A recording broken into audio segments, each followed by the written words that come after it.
तो फैल अहमद इब्न वकील अहमद साहब का निकाह उमर फारूक मस्जिद में बाद नमाज असर हुआ। इसमें कारी अल्ताफ साहब ने फरमाया कि मरी हुई सुन्नतों को जिंदा करो।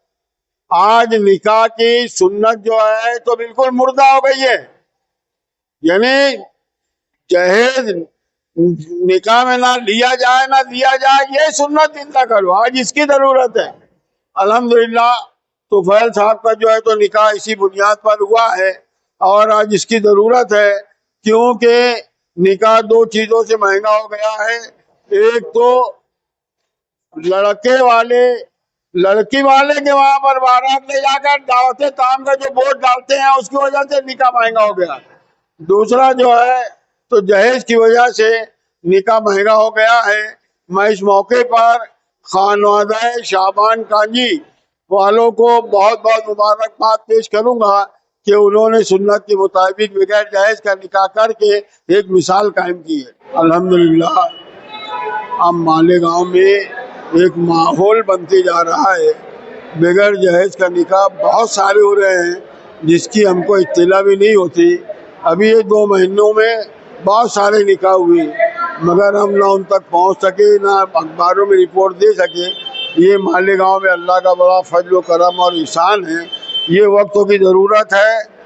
इस मामले में जावेद अमान साहब हैदराबाद के सदर नेशनल फाउंडेशन और मौलाना नसरुल्लाह साहब कासमी, ये जो है तो पूरे मुल्क का हर सूबे का दौरा कर रहे हैं। वो आज मालेगांव में ही है और उनके ज़रिए से एक किताब निकाह एक इबादत है और जहेज एक समाजी लानत है। इंशाअल्लाह 28 जनवरी को बुनकर लॉन्च में बाद नमाज इशा हज़रत मौलाना मोहम्मद उमरैन महफूज रहमानी साहब की सरपरस्ती में इस किताब का इजरा होगा और जिसमें मौलाना महफूजुर रहमान कासमी रहमतुल्लाह अलैह की 2 तकरीर है। इंशाअल्लाह इससे बहुत फ़ायदा होगा। ये किताब पूरे मुल्क में फैलाई जा रही है और मुस्लिम बरसल्ला बोर्ड भी इसको एक मिशन बनाकर मसनून और आसान निकाह की तहरीक चला रही है। अल्हम्दुलिल्लाह अब तो पूरे मुल्क में एक माहौल बन रहा है कि बगैर जहेज का लोग निकाह कर रहे हैं और वाकई में कमज़ोर औरतों से ये मर्द हजरात जो है तो अपनी ज़रूरियात की चीज़ ले रहा है। ये इस्लामी मिजाज के बिल्कुल ख़िलाफ़ है। अल्लाह ताला ने मर्दों को कव्वाम बनाया है, तो इसलिए निकाह के मौके पर कमज़ोर औरतों पर ना जहेज का बोझ डाला जाए, ना दावते ताम का बोझ डाला जाए। मैं तो कहता हूँ कि मौलाना सज्जाद नुमानी साहब एक वाक़या बयान किए मलेशिया इंडोनेशिया का, कि वहाँ पे लड़के वाले लड़की वाले जो पूछते हैं कि तुम्हारे कितने मेहमान आएंगे, कितना खर्चा होगा, जो है तो पूरा खर्च उनको जो है तो उसी बैठक में दे देते हैं। मतलब यह है कि लड़की वालों पर किसी किस्म का बोझ इस्लाम नहीं डालता।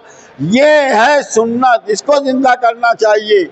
और मुकर्रिर को इधर उधर की बात निकाह के फजाइल क्यों बतलाते?